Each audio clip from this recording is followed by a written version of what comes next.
அனைவருக்கும் வணக்கம். நான் உங்கள் தி சஞ்சீவ்குமார். இன்னைக்கு நான் உங்களுக்கு ஒரு கதை சொல்ல போறேன்.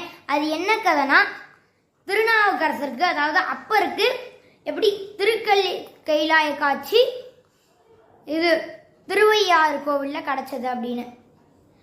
ஒரு நாள் அப்பரடிகள் அதாவது திருநாவுக்கரசர் கைலாசத்துக்கு போகணும்னு சிவனை பார்க்கணும்னு அப்படியே மலையில் நடந்து போயிட்டே இருக்காரு. அவரால் முடியலை. அவருக்கு ரொம்ப ஓய்வு, அதையும் தாண்டி நடந்துட்டு இருக்காரு. இதெல்லாம் பார்த்த சிவன் ஒரு முனிவராக மாறி அப்பருக்கு முன்னாடி நிற்கிறாரு.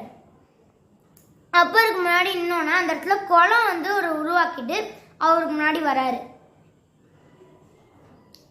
இப்போ அப்பரடிகளுக்கு கேட்குறாரு, நீங்கள் ஏன் இந்த மாதிரி சிவனை பார்க்கணும்னு இருக்கேன், எனக்கு சிவனை பார்த்தே ஆகணும் அப்படின்னு திருநாவுக்கரசர் சொல்கிறாரு. இப்போ இவர் இந்த முனிவர் சிவனாக வந்திருக்கிற முனிவர் கேட்குறாரு,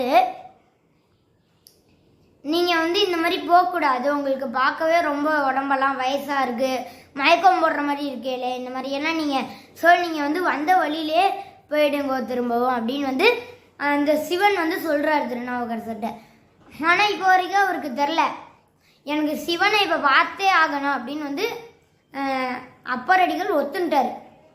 சரி, அப்போ நான் ஒன்று பண்ணுறேன், இந்த குளத்தில் போயிட்டு நீ இறங்கு, நீ நேராக திருவையாறு கோவிலுக்கு போவ, அங்கே நான் உனக்கு இருக்கேன் அப்படின்னு சொல்கிறாரு சிவனாக வந்திருக்கிற முனிவர்.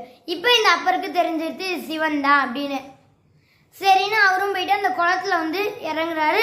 நேராக திருவையாறு கோவிலே போயிட்டு திருவையாறு கோவிலில் அப்படி நிற்கிறாரு. அங்கே அவருக்கு அப்படி அம்பாள், முருகன், பிள்ளையார், சிவன் எல்லாருமே கைலாய காட்சியிலே இருக்கா. திருக்கையில எப்படி இருக்குமோ அதே காட்சி தான்.